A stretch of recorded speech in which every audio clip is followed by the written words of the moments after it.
আগামী বৃহস্পতিবার 15ই ফেব্রুয়ারি রাজ্য জুড়ে প্রত্যেক এসপি অফিস, পুলিশ কমিশনারেটের অফিস ঘেরাও এবং বিক্ষোভ কর্মসূচি বিজেপির।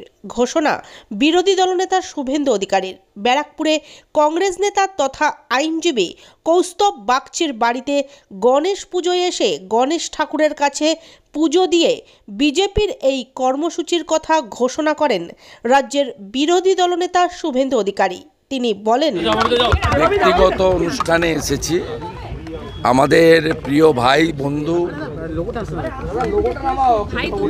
অ্যাডভোকেট কৌস্তব বাগচি একটি প্রতিবাদী মুখ তার বাড়িতে।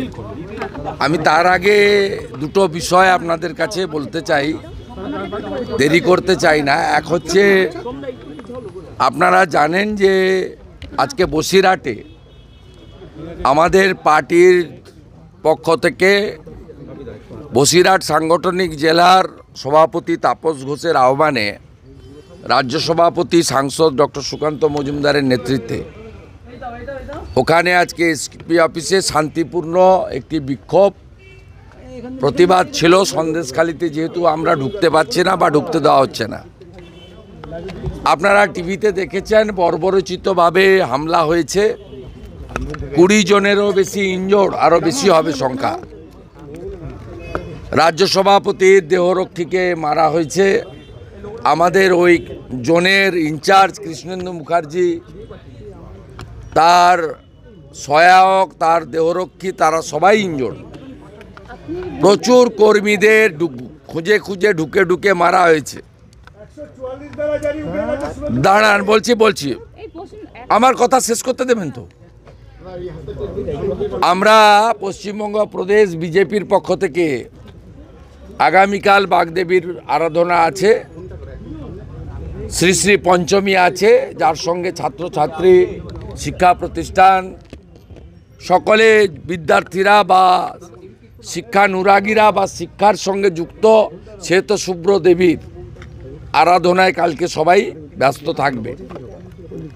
আগামী পরশুদিন বেলা 2টোর সময় পশ্চিমবঙ্গ প্রদেশ বিজেপির পক্ষ থেকে সমস্ত রাজ্যের এসপি অফিসগুলিতে সন্দেশখালীর মা বোনেদের ইজ্জত সম্ভ্রম লুণ্ঠনকারী শাহজাহান বাহিনীকে গ্রেপ্তারের দাবিতে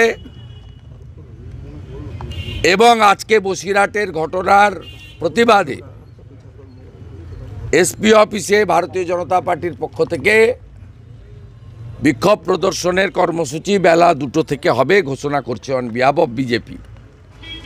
এবং যেখানে এসপি অফিস নেই, কমিশনারেট, সেখানে সাংগঠনিক জেলার নেতৃত্ব মোর্চার নেতাদের নিয়ে ডিসি অফিস অথবা কমিশনার অফিসে তারা এই কর্মসূচি শান্তিপূর্ণভাবে পালন করবেন।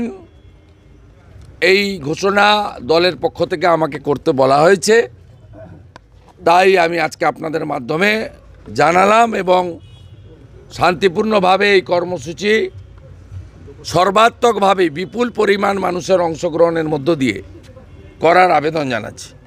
দ্বিতীয়ত, আজকে 144 ধারা বাতিল হওয়ার পরে এই মুহূর্তে বসিরহাটে এসডিও অফিসে টাইপ হচ্ছে, পুনরায় 144 ইম্পোজ করা হচ্ছে সন্দেশখালী 2 নম্বর ব্লকের 8টি জিপিতে। উদ্দেশ্য, নির্যাতিতা মহিলা, তাদের মুখ বন্ধ করা, তাদের সাক্ষ্য যাতে কেউ নিতে না পারে ব্যবস্থা করা। বিশেষ করে ভারতীয় জনতা পার্টির পরিষদীয় দল এমএলএরা যাতে আগামী পরশুদিন এলাকায় যেতে না পারে তার চক্রান্ত হচ্ছে। আমরা নজর রাখছি, প্রশাসনের লোকরাই আমাদের খবর দিচ্ছে যে আবার খানিকক্ষণের মধ্যেই 144 ধারা ইম্পোজ করার চক্রান্ত হচ্ছে। আমি মুখ্য সচিব, জেলা শাসক উত্তর 24 পরগনা, এসডিও বসিরহাটকে বলবো, মমতা পুলিশের পাতা ফাঁদে দয়া করে পা দেবেন না। আজকে কোর্টের মনোভাব দেখার পরে যদি এটা আপনারা করেন তাহলে এটা বিজেপিকে চ্যালেঞ্জ করা নয়, কলকাতা হাইকোর্টকে, জুডিশিয়ারিকে চ্যালেঞ্জ করা হবে। বাকিটা পরে বলছি।